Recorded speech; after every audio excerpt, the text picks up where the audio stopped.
ఈ రాష్ట్రానికి బాగుపడాలంటే, ఈ రాష్ట్రం అభివృద్ధి చెందాలంటే, మనందరూ కూడా రాష్ట్ర ప్రజలందరూ కూడా బాగుపడాలంటే, భవిష్యత్తు ఉండాలంటే చంద్రబాబు నాయుడు గారి నాయకత్వం ఈ రాష్ట్రానికి అవసరం. ఎందుకంటే జగన్మోహన్ రెడ్డి గారి పరిపాలన చూసినాం. ఎక్కడ చూసినా అని దౌర్జన్యాలు, దోపిడీలు, ఏమి అత్యాచారాలు, ఇవి తప్ప ఆయన సాధించింది ఏమీ లేదు. ఒక కక్ష సాధింపు చర్యలలో భాగంగా నీకు ప్రజల సొమ్ముతో నిర్మించిన ప్రజావేదికను కూలగొట్టి విధ్వంస పాలన ప్రారంభించిన జగన్మోహన్ రెడ్డి మనకు అవసరమా?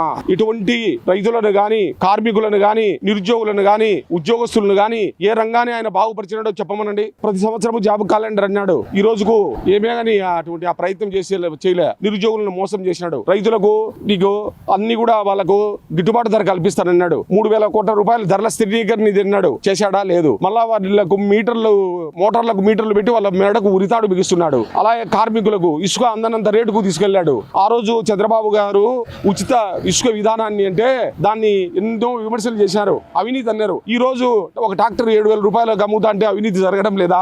కార్మికులు అసలు ఆ ఇసుక వలన భవన కార్మికులు అందరూ రోడ్డు పాలైనారు.